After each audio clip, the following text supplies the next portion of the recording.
She was hard to let go of, I tell you, really hard to let go of.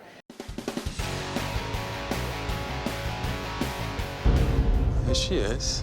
Beginning to think this whole thing was going to happen without you. Don't worry, I know how important this is. That'll help us get into the White House.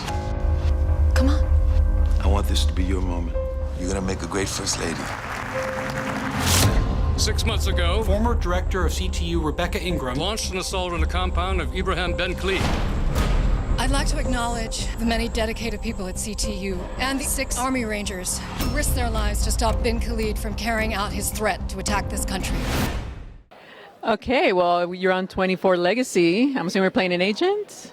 I'm playing Rebecca Ingram, who is the head of the CTU, but she's leaving, transitioning to help her husband, played by Jimmy Smits, in his campaign to be president. But on this particular day, it doesn't really work out that way, and I get drawn back in. Like it always happens on 24. Yeah, exactly. It's going to be a very long day.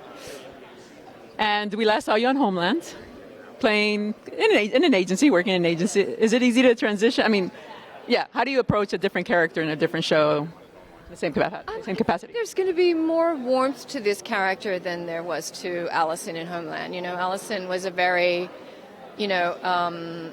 compartmentalized kind of woman and very much in control. I think that this woman is more identifiable with Rebecca. I think she's more accessible than Allison is. Allison's very cold, almost like a film noir kind of woman, I think.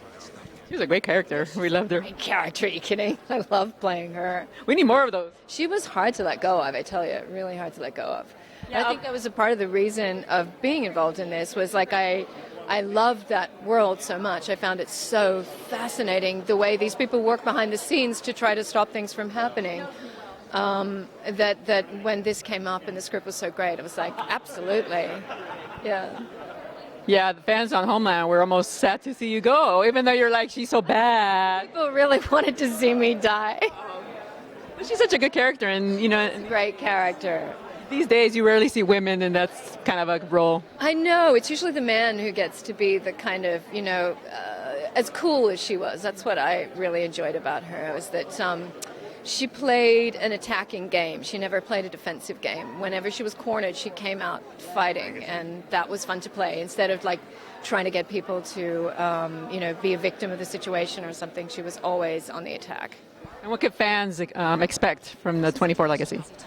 Well, I mean, if you're a fan of the original show, you're going to get a lot of the things that you loved about 24 in the beginning. Of course, the format is the same, and the ticking clock, and the screens, and all that, the real time that it makes it so tense. But we've got a new cast of characters, and I think the show is reflecting the changing world of counterterrorism. Yeah. We're looking forward to seeing that. Bigger phones, I think. Bigger technology, right? Smaller computers, bigger phones. Right. Okay, thank you so much.